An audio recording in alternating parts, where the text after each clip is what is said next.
Hi folks, I want to talk to you guys about visual structure, and I want to use an example from the book. This is from chapter 14. I know we're not quite there yet, but I want to use something we're going to be talking about in class. I'm actually using the second image here. You saw, if you're in MindTap, you see that you can click between the two. So I want to talk about Ambrogio Lorenzetti's Peaceful Country. It's one of these murals, these frescoes. So I want to talk, I'm going to break this up because videos can get long. I want to talk about formal elements.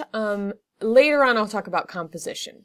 So I want to take a look at this painting that we're talking about, and I want to go through these pieces one by one, these terms one by one. So the first one on our list is line. Right? And when we talk about line in composition, we don't want to just talk about, oh, I see a line, right? And if you think about that, it makes sense, right? At the very start of class, you can say, I see a line, right? That's the elementary school thing to be able to say. But what I want you to be noticing is the different qualities of line, the different types of line, how the lines are working in this artwork. So, for example, we see lots of these lines that are the outline, the outer edge of the hills. But these aren't simply outlines like in a coloring book where you have an outline of a simple shape. These lines that are the top edge of lots of these fields, or even the edges of plantings or rows of trees, those lines are functioning as contour lines. They're giving us the outside edge of a mass, of some weight. So rather than just a flat shape, we as the viewer get a sense that there is depth. These mountains are bulges in the ground, right? We can see similar kinds of contour lines on the people and animals. If this were just a, stick figure or an outline, a simple outline, we would only get a sense of the flat figure. But because there is this line that wraps around here, this way, we get a sense of the curve of that shoulder, or this line that wraps around the top of whatever this thing is on the animal. So those kinds of lines function in a particular way. They give us a sense of depth.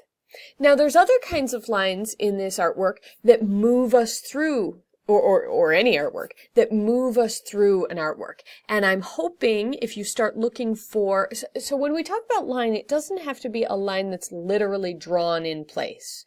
But if you, when you're in elementary school and it's time to go out to recess or whatever, your teacher says, line up everybody. You are creating a line with your bodies, and you can see by looking at this artwork that there's lines that are created out of other forms. So one of the real prominent directional lines that we see here is this line of people. I don't know how to annotate with a curve, but this line follows the path of all of those people and horses and donkeys or whatever those are. It's also the path, right? They are on a road of some sort. And if we continue to follow this path down, because we like to do that, right? As people, we like to follow the line of people or of the path. We follow that down, and we can start to kind of wind our way back into the painting.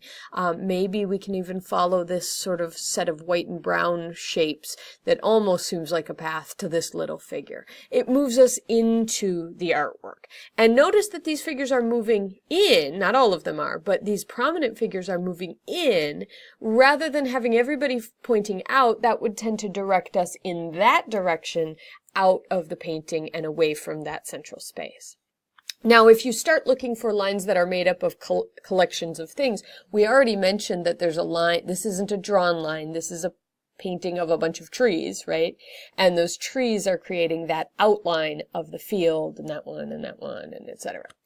We also have a line or a kind of line of lined up hills and kind of color change that works its way through here or here. This one may have been unintentional damage to the painting over time, but this one is certainly something that the artist appears to have put in there. And again, he's directing the viewer through the painting. Now there's other types of lines that we can talk about and different functions of lines, but that gives you kind of a start. Now, the next term I have on here is shape. And again, it's really easy to answer this like you're in elementary school. I see a shape, right? There is a circle or a mound. But I want you to think about the shapes and colors in how they function in the composition. So we have the ones that are fairly easy to see. I see the shape of a person. I see the shape of a pig, right? Both of those are actually more technically masses because they have a sense of depth. We have the simple shapes of the houses. We have the more, subtle maybe shapes of the mountains, these hills, well, not mountains maybe, but these hills. And those shapes repeat throughout the composition.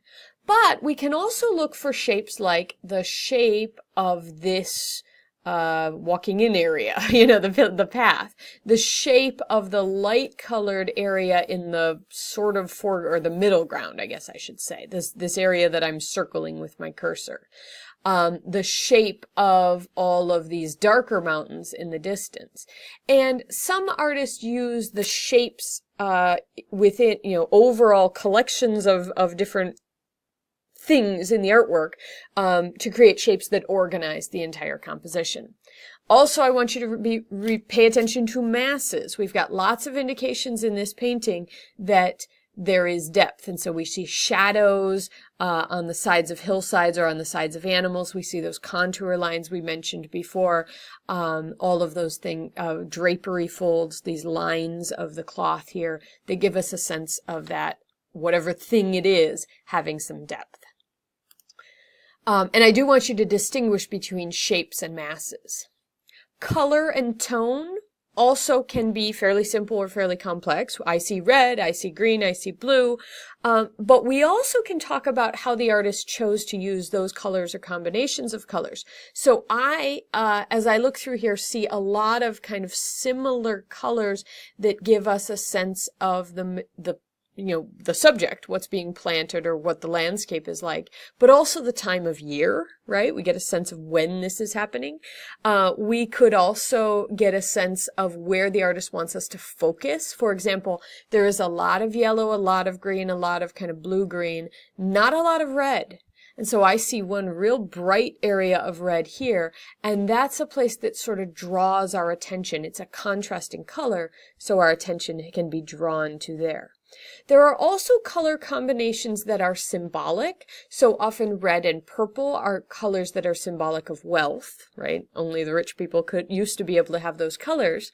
There are also colors that are symbolic of particular people. For example, this is a contemporary one, but pick your favorite football or baseball team. You know what colors they are, right? You wear those colors on game day.